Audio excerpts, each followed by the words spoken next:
사랑합니다. 옆에 분들과 인사할까요? 사랑합니다. 축복합니다. 인사하겠습니다. 네, 다시 한번 우리 옆에 분들에게 수고하셨습니다. 또 토닥거려 주시고요. 지난 한 주간 살아내시느라고 고생 많으셨습니다. 하나님께서 여러분들을 돌봐주시고 또 인도해 주신 줄 믿습니다. 오늘 이 모임에 하나님께서 임재하심을 믿으십니까? 하나님께서 우리의 예배를 받아주시는 줄 믿습니다.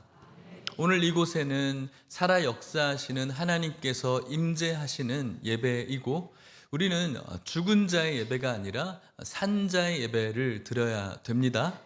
제사와 같은 예배가 아니라 하나님께서 살아있는 생명력이 넘치는 예배가 오늘 저의 예배가 되기를 바라고, 또 하나님 앞에 우리의 몸과 마음을 올려드리며 하나님께 주시는 그 말씀을 또 아멘으로 받아 누리는 은혜가 저와 여러분들에게 있기를 축복합니다. 오늘 우리는 이 오바댜라는 이 성경을 보려고 합니다. 무려 이 오바댜서를 다 보려고 합니다. 오바댜서는 몇 장으로 되어져 있죠? 네, 한 장으로 되어 있어서 오늘 우리는 굉장히 배부를 것 같습니다.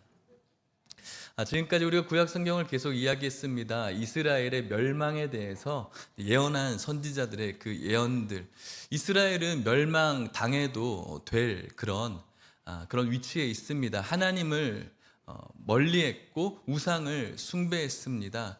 그들이 하나님과 멀어짐으로 말미암아 윤리적인 부분들도 많이 타락했을 것이고, 어쨌든 가장 중요한 것은 하나님을 경외하지 못했던 그들의 죄이죠.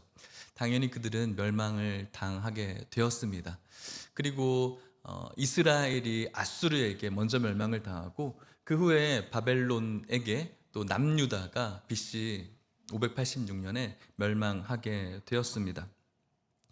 그렇게 멸망하고 난 다음에 이 오바댜가 하나님의 계시를 받아서 그렇게 선포하고 있는 내용들이 오늘 이 오바댜서라고 할 수가 있겠습니다. 오바댜 1장 1절에는 이렇게 말합니다. 같이 읽어볼까요? 1장 1절입니다. 시작. 오바댜의 묵시라, 주 여호와께서 에돔에 대하여 이와 같이 말씀하셨느니라. 우리가 여호와께로 말미암아 소식을 들었나니 곧 사자가 나라들 가운데 보내심을 받고 이르시기를 너희는 일어날지어다. 우리가 일어나서 그와 싸우자 하는 것이니라. 아멘. 오바댜의 묵시입니다. 오바댜가 기록하고 선포했지만 그 묵시는 누가 하신 말씀이죠? 주 여호와께서 하신 말씀입니다. 하나님께서 하신 말씀입니다. 사람의 입술을 빌려서 이야기했지만 하나님께서 하신, 그 하나님께서 주체적으로 하신 말씀이고, 그 말씀의 대상은 누구에게 하는 말씀입니까? 누구에 대하여? 에돔에 대하여 말하고 있는 것입니다. 이스라엘 백성들에게 지금 하고 있는 어떤 말씀이 아니고, 첫째는 에돔이 들어야 될 말씀인 것이죠. 에돔이라는 단어에 대해서 여러분들이 들어본 적은 있을 것이라고 생각을 합니다. 또 아시는 분들도 있으시겠지만, 에돔이라는 뜻은 붉다라는 뜻을 갖고 있어요. 레드의 뜻을 갖고 있죠. 에돔은 이삭의 아들이 누가 있을까요? 에서와 그리고 야곱이 있죠. 에서는 장자였습니다. 장자권을 가지고 있었죠. 근데 그 장자권을 야곱에게 넘깁니다. 무엇으로 넘기죠? 무엇을 받고 넘기죠? 팥죽을 받아 넘기죠. 이 팥이 붉은 색이죠. 그래서 이 붉다의 의미를 갖고 있습니다. 에돔은 에서 그 이후에 그 자손들이 바로 이 에돔 족속이라고 할 수가 있겠습니다. 그래서 에서의 족속은 에돔이 되었고, 그리고 야곱의 족속은 이스라엘이 되어진 것입니다. 야곱이 삼촌에게로 도망을 갔고 또 거기서 죽을 고생을 하면서 다시 되돌아왔습니다. 형의 낯을 피하고 싶었습니다. 왜냐하면 장자권을 자신이 속여서 빼앗은 것 때문에 여전히 이를 갈고 있었기 때문이죠. 하지만 극적으로 화해를 하게 되어집니다. 하나님의 은혜였습니다. 그럼에도 불구하고 그 이후에 이 이스라엘과 에돔 이 족속의 서로의 관계는 좀 불편한 관계였습니다. 이스라엘 백성들이 애굽에서 탈출을 했고 가나안 땅으로 들어가야 됐는데 에돔이라는 이 족속이 이스라엘 백성들의 그 길을 가로막기도 하고 불편하게 만들었죠. 또 사울 시대 때, 다윗 시대 때에는 전쟁이 벌어졌고 이스라엘이 사울이 다윗이 에돔을 이렇게 에돔과 싸워서 이긴 그런 전례도 있습니다. 그 이후에 또 여러 가지 에돔이 이스라엘에게 복속되지 않기 위해서 또 여러 가지 전쟁과 분쟁들이 있기도 하였죠. 이 에돔에게 오바댜의 입술을 통해서 하나님께서 말씀하고 있는 내용들이 오늘 우리가 읽은 이 오바댜 한 장 전체의 말씀이라고 할 수가 있겠는데, 그렇다면 그 내용은 어떤 내용일까요? 에돔을 향한 내용. 2절 말씀에 이렇게 말합니다. 같이 읽어볼까요? 시작. 보라, 내가 너를 나라들 가운데 매우 작게 하였으므로 네가 크게 멸시를 받느니라. 아멘. 하나님께서 에돔을 향해서 너를 작게 만들 것이다, 또 네가 크게 멸시를 받을 것이다라고 말하고 있습니다. 지금 상황은 유다가 멸망한 상황입니다. 바벨론에 의해서 철저하게 망했습니다. 굉장히 고통스러운 상황이겠죠. 이 상황 속에서 하나님께서는 오바댜에게 지금 에돔에게 말하는 것입니다. 너는 멸시를 받게 될 것이다. 그 이유가 무엇일까요? 3절, 4절 말씀 같이 읽어봅시다. 시작. 너희 마음에 교만이 너를 속였도다. 바위 틈에 거주하며 높은 곳에 사는 자여, 네가 마음에 이르기를 누가 능히 나를 땅에 끌어내리겠느냐 하니, 네가 독수리처럼 높이 오르며 별 사이에 깃들일지라도 내가 거기에서 너를 끌어내리라. 여호와의 말씀이니라. 아멘. 그들의 마음속에 교만이 있었습니다. 그들이 가지고 있는 교만이 무엇이었을까요? 그들이 살고 있었던 그 지형이 에돔 족속에게 교만이 될 수 있었습니다. 천혜의 요새를 가지고 있었거든요. 그곳은 오늘날 그곳은 지명은 페트라라는 곳이에요. 혹시 성지순례 가보신 분들이면은 아마 간 적이 있을 거예요. 저도 한번 가본 적이 있는데 인디아나 존스에서 배경이 되었던 곳이기도 하고, 그곳은 협곡으로 되어져 있어요. 그러니까 좁은 협곡이고 이 낭떠러지 같은 이런 큰 통로를 지나면 큰 광장이 벌어지는데, 그곳에서 그들이 벽에 땅을 파내어서 살았습니다. 그래서 천혜의 요새라고, 해발 1500m 정도 되었던 천혜의 요새가 그들에게 있어서는 교만한 마음을 가질 수가 있었습니다. 우리가 큰 나라는 아니지만 그렇다고 해서 다른 나라가 쳐들어와서 우리가 이렇게 멸망당할 그런 나라는 아니라는 것이죠. 그런 너의 마음의 교만이 너를 속였다라고 말합니다. 분명히 하나님께서는 그들을 멸시받게 할 것이다. 하지만 그들은 괜찮아, 우리는 괜찮아, 우리는 이런 장소를 가지고 있어. 그들의 생각이었겠죠. 하지만 그 교만은 인간적인 계산을 통한 교만이지 하나님에 대한 계산은 없었기 때문에 그들은 결국 어려움을 당하게 됩니다. 우리들에게도 이런 교만함이 있을 수 있겠습니다. 분명히 성경은 잠언에서 이렇게 말하죠. 16장 18절 읽어볼까요? 시작. 교만은 패망의 선봉이요 거만한 마음은 넘어짐의 앞잡이니라. 아멘. 교만은 패망의 선봉입니다. 왜냐하면 이 교만은 우리 스스로를 속이게끔 만들기 때문에 그렇습니다. 전혀 우리들의 현실은 그렇지 않지만 나는 이것 때문에 괜찮을 거라고 스스로 나를 속이게 됩니다. 이 교만이 패망할 수밖에 없는 이유는, 이 교만은 우리들의 마음을 나라는 왕으로 가득 채우게 만들죠. 내가 가장 힘이 있고 내가 가장 지혜가 있다라고 만듭니다. 그래서 다른 사람들의 이야기가 들어오지 않습니다. 특별히 하나님의 이야기가 들어오지 않습니다.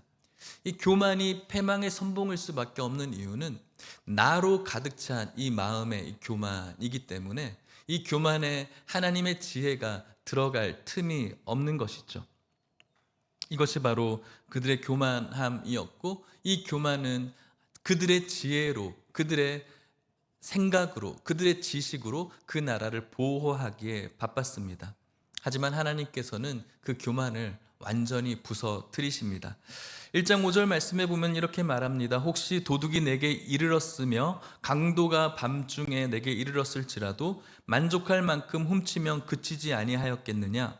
혹시 포도를 따는 자가 내게 이르렀을지라도 그것을 얼마쯤 남기지 아니하였겠느냐? 네가 어찌 그리 망하였는고? 멸시당할 것입니다. 그들은 지켜질 수 있다, 보호받을 수 있다라고 교만했겠지만 그렇지 못하게 될 것입니다. 그들의 멸시는, 또 그들의 비참함은 얼만큼까지냐면은 도둑이, 강도가 밤중에 이르죠. 도둑을 당하는 것은 굉장히 불편한 것입니다. 놀라는 마음이죠. 하지만 도둑이 그 집에 방문했을 때 다 가져가지는 않습니다. 자신이 준비한 보자기만큼만 가져가죠. 다 가져가면은 자신이 행동하기도 불편할 뿐더러 잡히기 십상입니다. 그런데 이 에돔이 얼마큼의 멸시를 당하냐면, 강도가 이르렀을지라도 만족할 만큼 훔치면 그치지 아니하겠느냐, 만족함보다 더 넘어서 싹 가져가는 그런 멸시를 당할 것이라는 겁니다. 포도를 따는 자가 내게 이르렀을지라도 얼마쯤은 남기지 않느냐. 보통은 포도원을 가꾸는 농부가, 포도원 농부는 포도 열매를 다 따지 않습니다. 얼마를 남겨두죠. 그 이유는 가난한 사람들을 위해서 남겨두고, 또 지나가는 나그네 객을 위해서도 남겨둡니다. 떨어져 있는 것들도 마찬가지죠. 그런데 남기지 않을 만큼 싹 모든 것들이 멸시되어지는 에돔의 현실을 지금 이야기하고 있는 것입니다. 그러면서 7절 말씀에는 이렇게 말합니다. 또 같이 읽어볼까요? 시작. 너와 약조한 모든 자들이 다 너를 쫓아 변경에 이르게 하며 너와 화목하던 자들이 너를 속여 이기며 내 먹을 것을 먹는 자들이 내 아래에 함정을 파니 내 마음에 지각이 없음이로다. 아멘. 그들은 생각했어요. 자신이 살고 있는 그 곳이 그들을 지켜줄 것 같다라고 생각했고, 뿐만 아니라 이 에돔은 큰 세력은 아니었기 때문에 누군가를 공격하거나 방어하기 위해서는 동맹을 맺으면서 살아가야 됐는데, 약조했던 그 동맹국들이 자신을 지켜줄 것이라고 생각했겠죠. 하지만 그들을 통해서 쫓김을 당하게 될 것입니다. 너와 화목했던 자들도 분명히 있었을 것입니다. 그들과 늘 친화적으로 상대했던 나라들도 있겠지만 사실은 그들이 에돔을 속이게 될 것입니다. 오늘날 일어나는 참 안타까운 일들, 사기 당하는 그런 일들이 많이 일어납니다. 그런데 그 사기의 내용을 보면은 멀리 있는 사람보다는 친한 사람들에게 사기를 당하는 그런 사건들이 굉장히 많이 있는 것처럼 그렇게 된다는 것입니다. 네 먹을 것을 먹는 자들이 함정을 판다라고 말합니다. 같이 먹는 이 식탁 공동체에 있는 사람들만큼 가까운 사람이 어디 있을까요? 함께 식사를 한다는 것은 그 사람과 굉장히 친밀하다는 것을 의미하는 것이죠.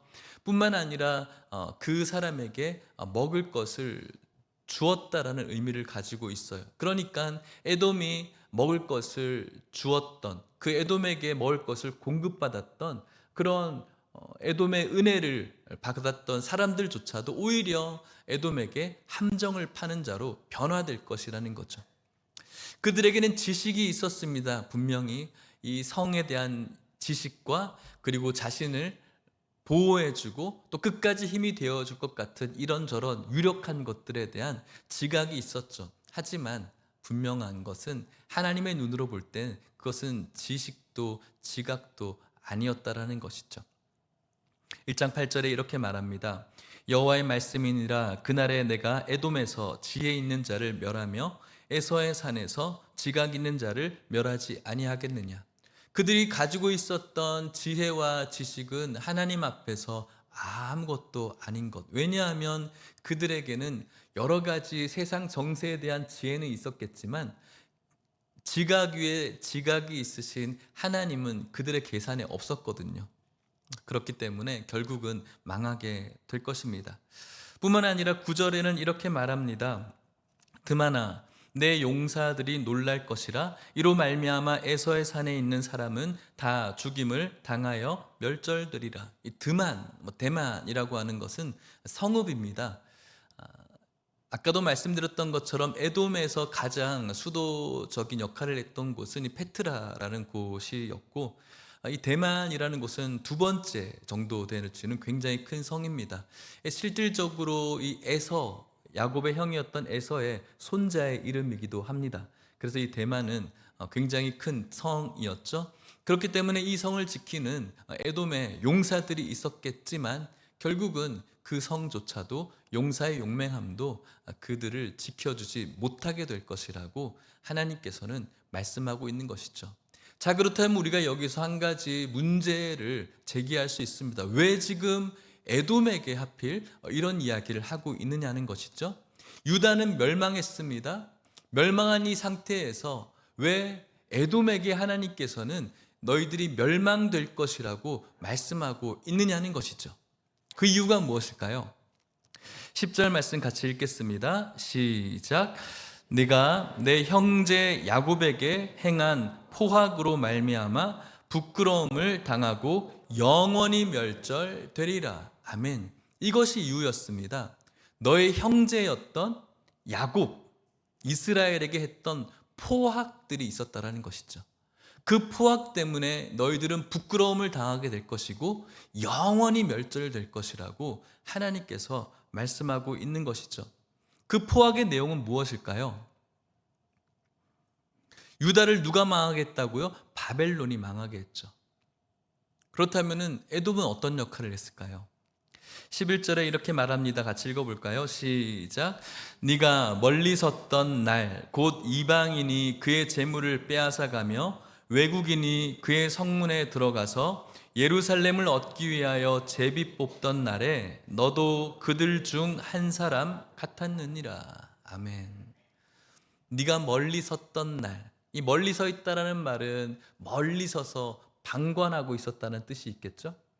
바벨론에 의해서 남유다가 망하고 있었을 때 지금 에돔의 스탠스를 이야기하고 있는 거예요.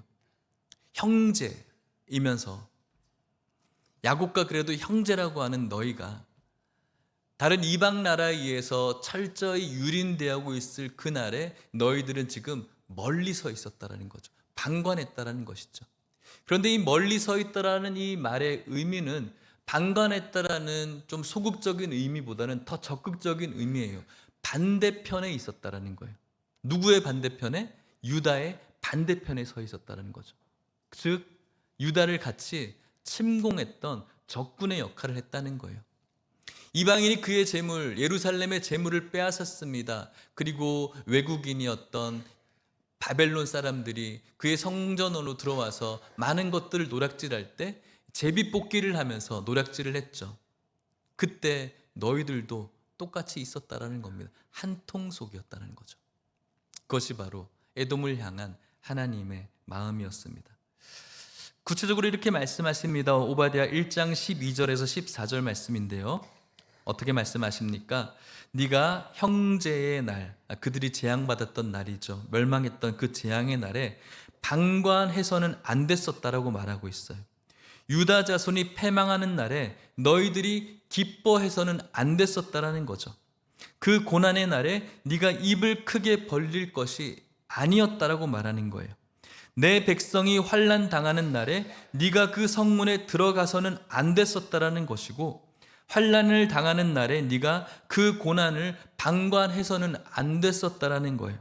환난을 당하는 날에 네가 그 재물에 손을 대어서도 안 됐을 것이다. 14절에 내 거리에 서서 그 도망하는 자를 너희들이 막아서는 안 됐었다라는 거예요. 고난의 날에 그 남은 자를 원수의 손에 넘겨섰어는 안 됐었다라고 이야기하는 것이죠. 그들이 이랬었다라는 거예요. 남유다가 바벨론에 의해서 침공당할 그때에 그들은 방관했어요. 뿐만 아니라 남유다가 패망하는 날에 기뻐했어요. 에돔이. 그리고 입을 크게 벌려서 그들이 노략물을 집어넣었고요. 성문에 같이 들어가서 잔혹하게 그들을, 유다 사람들을 유린했어요.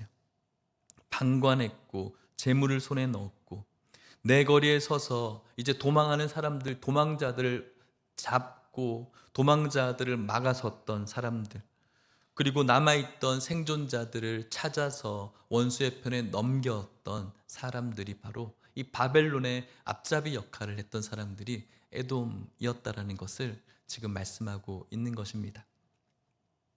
그렇게 586년, BC 586년에 유다가 망할 때 가장 앞장서서 바벨론을 도왔던 사람들, 그렇게 하나님께서는 분명히 이스라엘은 멸망당해도 괜찮을 법한 그런 죄를 가지고 있었습니다만, 그것은 오직 하나님께서 바라보는 시각이지 그것을 보며 기뻐하거나 동조해서는 안 됐다라는 것이죠. 그것도 형제였던 그런 나라가. 하나님의 심판날이 분명히 오게 될 것입니다. 오바댜 1장 15절 말씀에 이렇게 말합니다. 같이 읽어볼까요? 시작. 여호와께서 만국을 벌할 날이 가까웠나니 내가 행한 대로 너도 받을 것인즉 내가 행한 것이 내 머리로 돌아갈 것이라. 하나님께서는 이스라엘뿐만 아니라 죄에 있는 하나님과 상관없는 자들, 모든 나라들을 심판할 것입니다. 이스라엘도 물론 그 심판 가운데 속했었죠. 그때에는 네가 행했던 일들을 그대로 심판받게 될 것입니다. 네가 행한 대로 내 머리로 돌아갈 것이다. 에돔이 행했던 그 악함, 그것은 죄가 되어지고 그대로 당하게 될 것이다. 이것은 신약을 살아가는 우리들도 바라보고 있는 그 날이죠. 주님의 날이 올 것입니다. 예수님께서는 십자가에 죽으시고 부활하시고 승천하셨습니다. 그리고 이 땅 가운데 다시 오시겠다라고 약속하셨죠. 그 날은 여호와의 날이고 그 날은 심판의 날입니다. 심판주께서 심판대에 우리 모두를 올려 세우실 것입니다. 저도 마찬가지고 여러분들도 마찬가지고 이 세상 모든 나라가 그 심판대 위에 올라가게 될 것입니다. 그때에 네가 행한 대로 너도 받을 것이다 라고 하는 이 말씀이 우리들에게 적용되어질 것이고, 그 심판대 위에서 하나님께서는 사람들에게 믿음을 찾게 됩니다. 그리고 그 믿음이 없는 자에게는 이런 불행함이 있다라고 성경에서는 우리들에게 끊임없이 이야기해주고 있는 것입니다. 오바댜 1장 16절에 너희가 내 성산에서 마신 것 같이 만국인이 항상 마시리니 곧 마시고 삼켜서 본래 없던 것 같이 되리라. 너희들이 내 성산이 예루살렘에서 득이양양하며 승리의 축배를 들었겠지만 결국은 너희들 역시 만국으로 인하여서 심판당하게 될 것이고, 너희들이 마셔서 삼켰던 것들은 이제 아무것도 없는 것처럼 없게 될 것이다 라고 말합니다. 이러한 심판 가운데 반전이 있습니다. 그 반전은 17절입니다. 같이 읽어볼까요? 시작. 오직 시온산에서 피할 자가 있으리니 그 산이 거룩할 것이요 야곱 족속은 자기 기업을 누릴 것이며. 아멘. 모든 만국이 심판당할 때가 올 것이라고 오바댜를 통해서 말하고 있습니다. 에돔뿐만 아니라 다른 나라들도 다 심판당할 것입니다. 물론 지금 유다는 심판당한 상태이고요.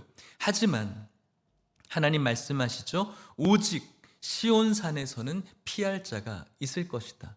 이 시온산은 예루살렘을 이야기하는 것이고, 이 예루살렘은 하나님의 성전을 의미하고 있는 것입니다.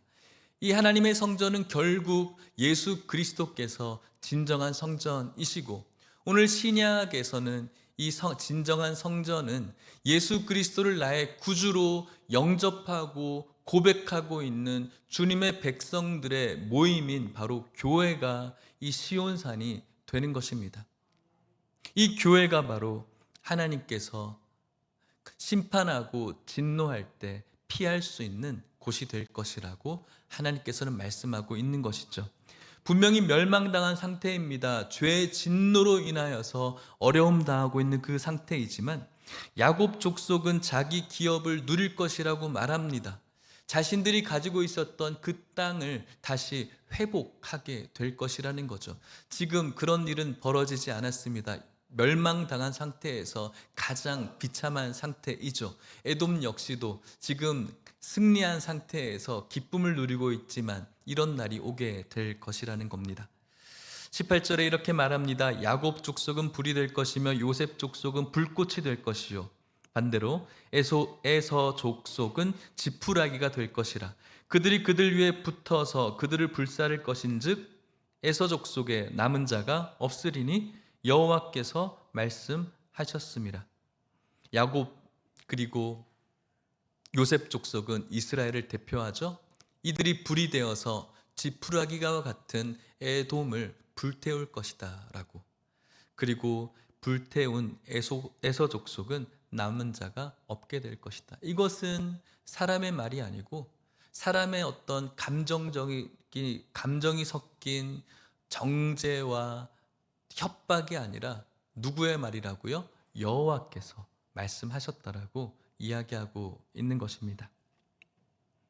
그렇게 하나님께서는 이스라엘을 회복시킬 것입니다. 오바댜 1장 19절 20절에는 그 회복을 구체적으로 말씀하시죠. 그들이 네겝과 에서의 산과 평지와 블레셋을 얻을 것이요. 그들은 야곱을 이야기합니다. 이스라엘을 말합니다. 또 그들이 에브라임의 들과 사마리아의 들을 얻을 것이며 베냐민은 길르앗을 얻을 것이며 사로잡혔던 이스라엘의 많은 자손은 가나안 사람에게 속한 이 땅을 사르밧까지 얻을 것이며 예루살렘에서 사로잡혔던 자들 곧 스바랏에 있는 자들은 네겝의 성읍들을 얻을 것이니라. 그 모든 땅이 회복되어질 것을, 그 멸망 가운데 비참함 속에 있는 이스라엘 백성들이 회복될 것을 이야기해 주고 있는 것입니다. 에돔 사람들은 이 말을 들으면 어떤 반응일까요? 콧방귀나 낄까요? 지금 현실이 전혀 그렇지 않은데 콧방귀나 낄까요? 바벨론도 전혀 이것에 대해서 콧방귀나 낄까요? 분명 근데 주님께서는 말씀하시죠. 오바댜 1장 21절 말씀입니다. 같이 읽겠습니다. 시작.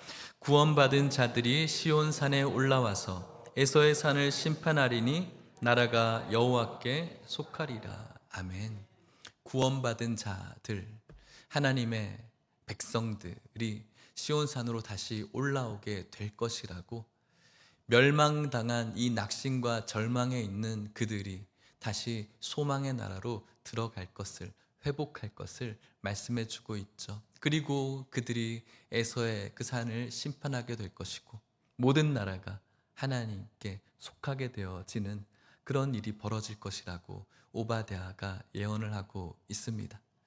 사랑하는 성도 여러분, 오늘날 저와 여러분들, 바로 시온산에 거하는 하나님의 백성들, 주님의 교회인 저와 여러분들의 미래가 하나님께서 회복시키시고 결국은 우리들에겐 여전히 그 하나님의 심판과 징계를 받아야 될 여러 가지 죄목에 그런 근거 있는 정죄가 있겠지만, 그럼에도 불구하고 우리의 공로가 아니라 하나님의 그 무조건적인 은혜로 저와 여러분들을 회복시키시고 또 하나님의 나라로 인도하실 것을 믿으시기를 축복합니다.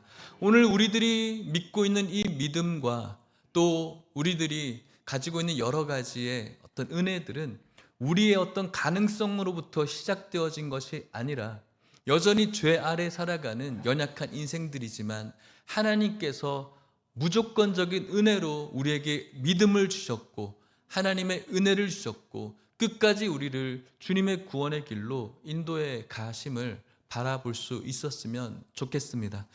말씀을 마치도록 하겠습니다. 사랑하는 성도 여러분, 교회는 교회의 그 태동, 신약의 태동부터 지금까지 대외적인, 대내적인 그런 공격들을 받아왔습니다. 교회가 세워졌습니다. 하지만 그 교회는 예수 그리스도를 나의 왕으로 인정하고 믿는 그 교회는 그 당시의 신이었던 그런 로마의 황제와 함께 갈 수가 없었죠. 그래서 전화기를 꺼주시고요.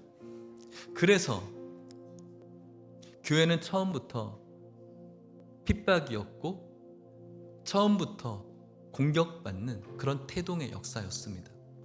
그리고 그 교회 안에서도 여러 거짓 선지자들, 또 그 안에서 교만했던 여러 가지 성도들로 인하여서 교회가 분열되어지고 아프고 황폐하기도 했습니다. 그 신약의 시대를 지나서 철학의 시대로 계속 교회는 철학의 여러 가지의 그런 현자들의 가치관에 공격받아 왔지만 계속해서 그 교회는 주님의 복음 안에 성장해 갔습니다. 그리고 그 교회는 오늘날도 여전히 세상의 여러 가지 풍조와 여러 가지 사상에 공격을 받고 있습니다. 저는 그래서 교회가 오늘날 세상에 받는 그 공격을 그렇게 이상하다라고 생각할 필요가 전혀 없다라고 생각합니다. 그래서 세상에 잘 보이는 교회가 되기 위해서, 뭔가 세상에 멋있는 교회가 되기 위해서, 물론 우리가 선한 일을 하고 좋은 일을 하는 것은 너무나 중요한 일이지만, 교회가 뭔가 세상에 잘 보이기 위해서 뭔가를 해야 되는 것은 저는 별로라고 생각합니다. 태생이 우리는 그렇기 때문에 그런 것이죠. 그런데 그 가운데 저는 불행한 것은, 마음이 썩 좋지 않는 것은 교회 밖이 아니라 교회 안에서 교회를 아프게 하고 교회를 힘들게 하는 그런 시선과 그런 비판과 그런 정죄들입니다. 마치 이 에돔처럼 말이죠. 교회가 아파하고 교회가 힘들어하고 하는 그런 모습을 당연한 것처럼, 시원한 것처럼 같이 정죄하고 비판하고 그것을 자신의 기쁨과 시원함으로 가지고 있는 오늘날 교회의 그런 안타까운 성도님들이 저는 많이 있다라고 생각합니다. 물론 우리 교회에는 그런 분들이 거의 없을 것이라고 생각하지만요. 예전에 내가 교회 생활을 수십 년 했는데 아무것도 이제 아니더라고 이야기하면서 자신의 신앙생활을 한탄하는 밖에 있는 성도님들, 목사의 자녀로서 지금은 이제 교회 다니지 않으면서 교회를 향해서 손가락질하는 그들의 손가락, 장로의 권사의 자녀이면서 교회 생활에 충실했으면서 이제는 교회 밖에서 교회 이런저런 모습을 이야기하는 많은 사람들, 물론 저는 그런 부분들을 이해합니다. 그들에게 어떤 상처와 그들이 가지고 있는 여러 가지의 그런 아픔들이 있었겠죠. 그럼에도 불구하고 아쉬운 것은 그렇게 열심히 교회를 섬기고 오랫동안 교회 다니면서 예수님을 만나지 못했다라는 것, 그것이 가장 안타까움입니다. 요즘 가난한 성도라고 이야기를 하죠. 열심히 다녔는데 이제는 교회 밖에 있는 분들,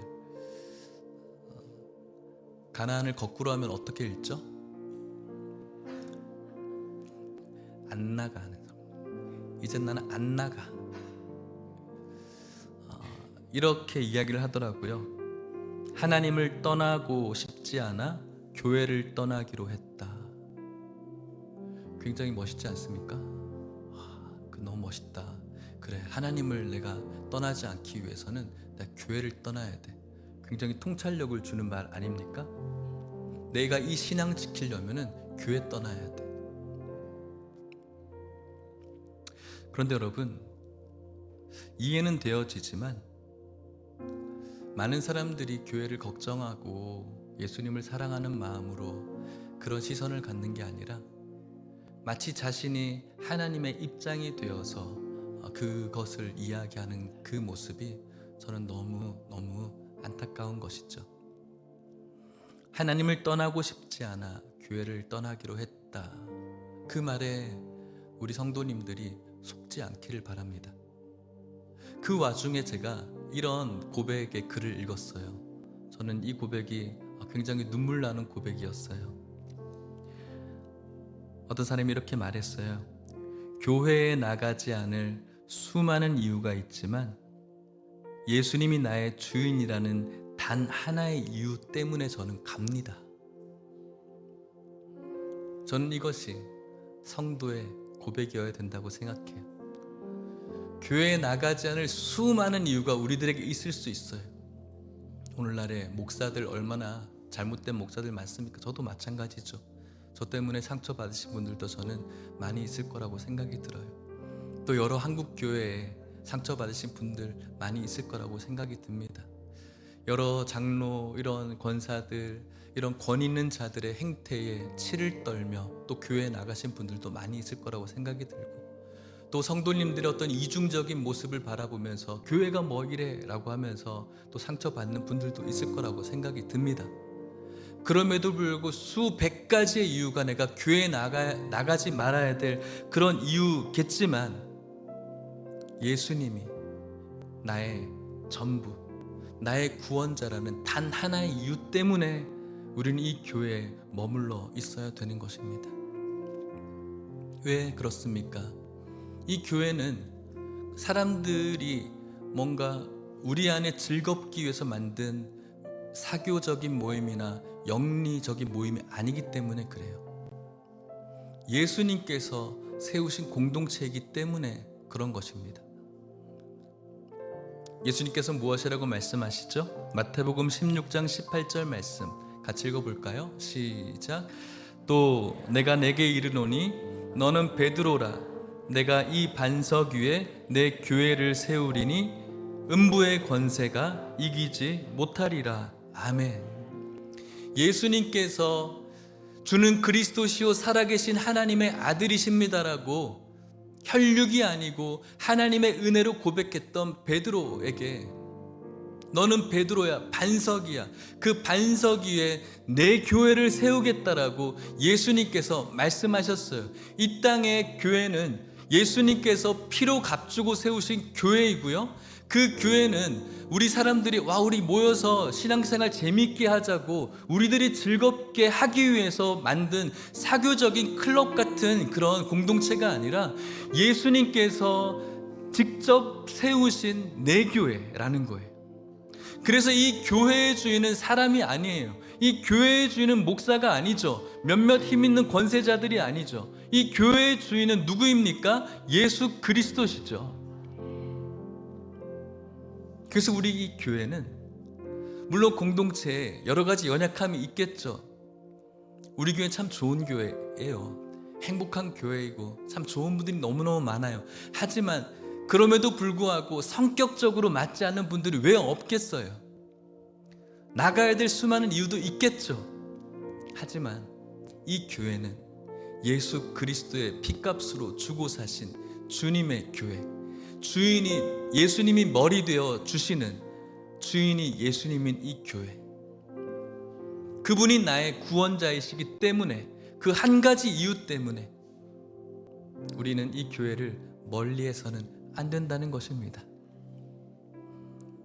오늘 이곳에 여러 가지 교회의 상처와 아픔으로 교회를 떠나오신 분들도 있을 거라고 생각이 들고, 혹은 그런 상처로 떠나가려고 하시는 분들도 있을지도 모르겠습니다. 또 이 시간 방송으로 예배를 드리는 성도님들 중에서 그런 모습으로 그저 밖에서 예배 드리고 있는 분들도 있을지 모르겠어요.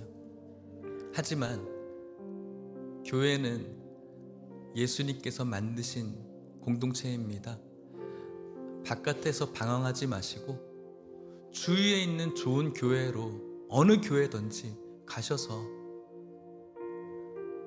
여러 가지 나아가야 될 수많은 이유가 있음에도 불구하고 예수님이 나의 구원자라는 그 한 이유로 교회 안에 머물기를 주님의 이름으로 축복합니다. 오늘날의 우리의 교회는 앞으로도 여러 가지 내외적인 공격으로 아프고, 또 교회 자체적인 죄와 우리가 가지고 있는 연약함으로 분명히 힘들고 어려운 그런 때도 있을 것입니다.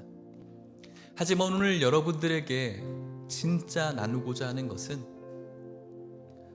에돔을 향해서 후에 이야기했던 것, 시온의 산에서 하나님이 주시는 회복과 하나님이 주시는 영광입니다.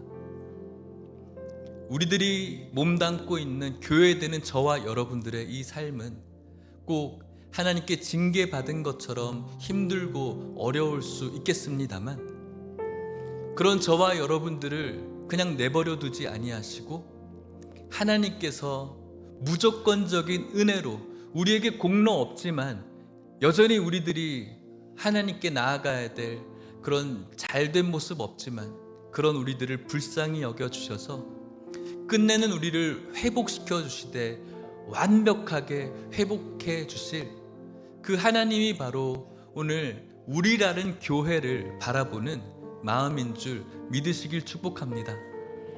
그래서 힘들고 어렵겠지만, 연약하지만 주님께서 여러분들에게 주신 그 귀한 교회를 사랑할 수 있기를 바라고, 그 교회에서 주님 오시는 그날까지 아름답게 신앙생활 하시다가 완전한 회복, 영적인 가나안인 하나님 나라로 모든 성도님들이 다 들어가셔서 그곳에서 기쁨의 노래 부를 수 있는 저와 여러분들 되시기를 축복합니다.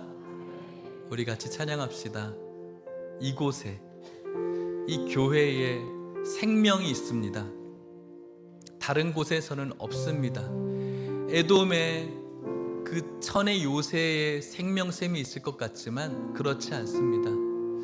자신과 약조하고 친하고 도움을 줬던 그들에게 생명이 있을 것 같지만 그곳에 생명 없습니다.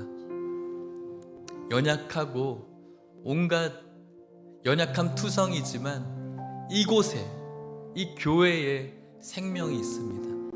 왜냐하면 이곳에 생명이신 예수 그리스도께서 주인이시기 때문에 그렇습니다. 이곳에 생명이 있음을 기억하시고 이곳에서 하나님 나라를 바라보시며 주님을 찬양했으면 좋겠습니다.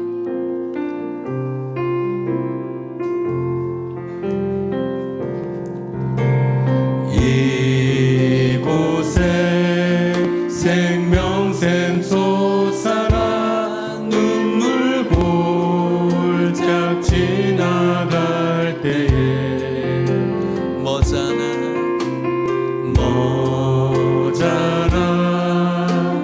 열매 맺히고 웃음소 회복되어야 될 하나님의 나라를 바라봅시다. 그날에 하늘이 열리고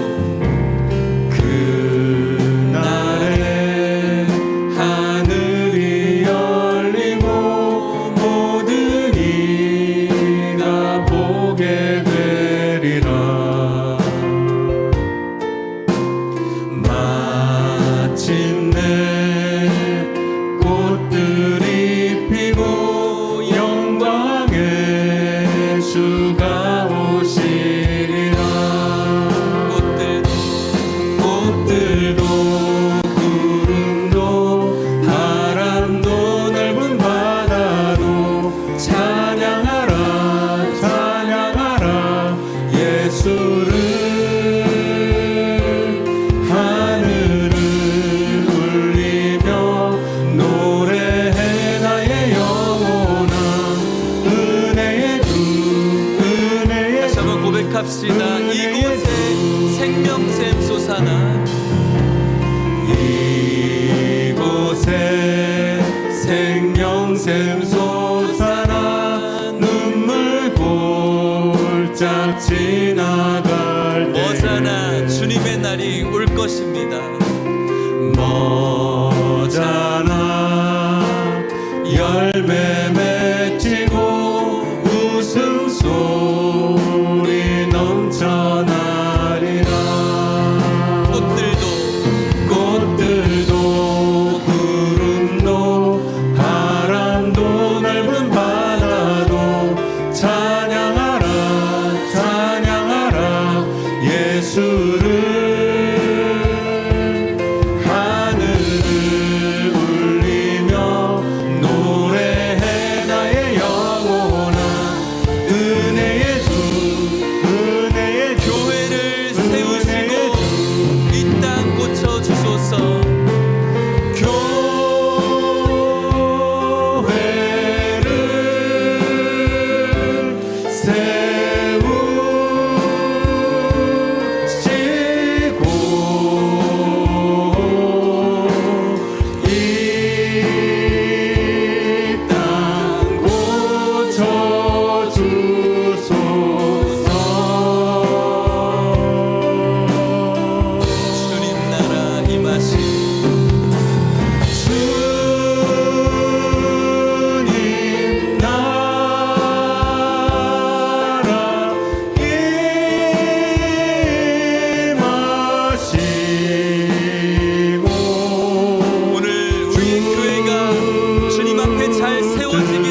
같이 기도했으면 좋겠습니다. 오늘날의 교회의 위기는 사람이 떠나가는 것이 위기가 아닙니다. 교회 예수 그리스도의 그 복음이 선포되지 않는 것이 오늘날의 교회의 위기입니다. 교회는 사람이 주인이 아니라 예수님이 주인이 되어져야 합니다. 교회를 수십 년 다녔음에도 불구하고 예수님의 그 복음을 깨닫지 못하고 예수님의 은혜를 누리지 못한다면 그것이 우리들에게는 가장 큰 어려움이 되는 것입니다. 오늘 저와 여러분들의 이 교회가 예수 그리스도의 복음이 늘 선포되어지게 하여 주시옵시고, 연약하고 힘든 그런 연약함들이 있지만 하나님께서 그럼에도 불구하고 예수님의 교회는 보호하시는 줄 믿습니다. 여러 가지 교회에 문제가 있을 수도 있겠지만 그럼에도 예수님의 교회는 영원히 하나님께서 붙잡아 주시는 줄 믿습니다. 여러 가지 죄가 이 교회에 있을 수 있겠지만 그럼에도 불구하고 예수님께서 계신 이 예수님의 교회는 하나님께서 구원해 주시는 그 백성으로 가득 찰 줄 믿습니다. 오늘 우리들의 교회가 예수님의 교회가 될 수 있기를 기도하시고, 혹시 이 에서처럼 교회의 아픔과 어려움을 바라보면서 기뻐하거나 같이 그것에 동참하거나 똑같이 손가락질하는 자로 하나님과 같은 동일선상의 그런 모습으로 교만하게 어떤 모습으로 서 있다면 회개하고 예수님의 교회를 더 사랑할 수 있는 우리 모두가 될 수 있기를, 그리고 교회에 나오지 못하고 여전히 밖에 머물러 있는 우리가 사랑해야 될 성도님들이 좋은 교회를 찾아서 다 가서 그 교회에서 신앙생활할 수 있도록 우리 한국교회에 흩어져 있는 우리 많은 성도님들을 위해서, 그들을 위해서 축복하면서 우리 기도했으면 좋겠습니다. 우리 주여 한번 간절히 부르짖고 기도하시겠습니다. 주여, 하나님 아버지 감사합니다. 하나님 아버지, 우리에게 주신 귀한 말씀을 우리가 깨닫습니다. 하나님 아버지, 오늘날 많은 교회들이 어려움을 당합니다. 그 어려움은 사람이 적어지는 것이 아니라 예수 그리스도의 십자가의 복음이 선포되어지지 않는 것입니다. 교회가 예수 그리스도로 충만하지 않은 것입니다. 성도가 예수 그리스도로 충만하지 않은 것입니다. 하나님 아버지, 교회가 사람의 교회가 아니라 예수님의 교회 되는 줄 믿습니다. 예수님의 교회는 영원히 하나님께서 붙잡아 주실 줄 믿습니다.